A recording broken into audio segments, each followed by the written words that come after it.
As for the mercury in my thermometer, stands for those numbers there on my barometer.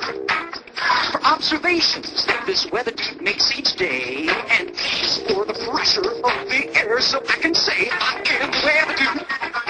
I'm the weather dude. Well, I first became interested in weather around the 2nd or 3rd grade. I started my webpage around 2005 when I was in the middle school, and originally it was just to address the potential for snow days and upcoming winter storms. But then I think it was like the next summer or the following summer, I really started to expand it to address severe weather, the hurricane season in the Atlantic, and from then on I started updating it constantly every single day with daily forecasts and also forecasts around the nation and for the Atlantic. So every single morning I'm up at around 6:10 and I hop online and I check each individual model run, and after school is really the main time that I will go through all the different model runs. They're usually in 6 or 12 hour increments, and I go through all the loops of their forecasts. I compile all the information. I look also at the National Weather Service forecast to compare with my ideas with theirs, and then I slap it all together on my webpage. Well, the Greenland block is a recurrent pattern that has ramifications specifically during the winter. Basically, it's high pressure or anomalously high pressures over Greenland, while there's unusually low pressures in the Atlantic Ocean. And what this creates is it slows northern jet stream. And what I was talking about, that allows storms to come up the coast and gives a very good pattern for the East Coast, specifically for snowstorms and cold weather in general. Now, this type of pattern doesn't have as much impact during the summer months, because during the summer months, the usual wavelength, the usual pattern that you'll see, they shorten. So what you have is more faster moving patterns that you can't really pinpoint. You can't say these 2 weeks will have a trough in the east and be cold. There was a Greenland block, which is measured by what's called the North Atlantic Oscillation, so I might refer to that.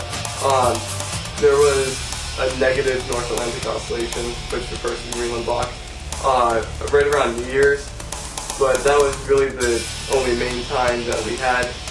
And following the Greenland block, we had that very cold January, and we also had some snowstorms around New Year's and going into January, so that provided some of the cold air that we had. There's one main page, that the Penn State model page. It's just a huge resource for all the different model runs. And well, there's one specific parameter that forecasters follow that while it won't give you specifics about the forecast, it'll give you a real good indication of what you can expect day by day, and especially useful in the long term. It's the 500 millibar level, which is about it's the mid-levels of the atmosphere, and you can follow the winds at that level and the pressure or the height of that level, and that'll give you a really good idea of the pattern and also if there are any storms on the horizon, and even their movement and potential for strengthening the storm. Well, the models have had a really difficult time with some of the storms this season, and I think one main factor can be pinpointed to explain this, and it really is the recurrent La Nina in the Pacific Ocean. This has generated an unusually strong northern jet stream, and when that northern jet stream is really lifting along, the track of storms can vary significantly. It's quite possible that we could just be in the normal cycle of ice ages, in between ice ages.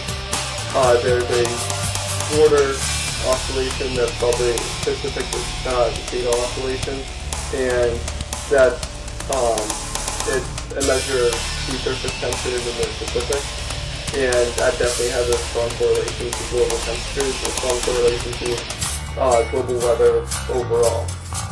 It's been shown that there may be, like at the interface between a negative CDO era and a positive CDO era, there can be large storms, and that might be what we saw in the 70s, and it might be the big hurricane season that we saw in 2005. There's nothing to show for sure, but it's just some theories out there. Well, I'm going to Plymouth State University next year.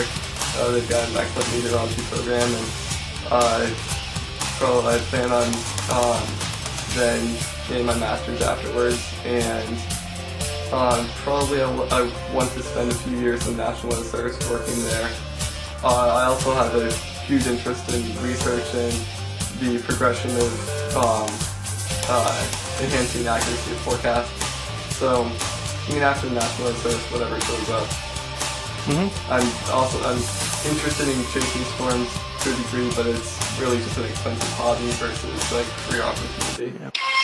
So what makes those pressure shifts? Why, it's Mr. Sun, if you get my drift. If it's a little warmer here and a little cooler there, then you have some different temperature in there. The warmer air rises so there's room for more, and the cooler air moves to where the warmer was before. The wind keeps blowing from cold to hot, so this song is over.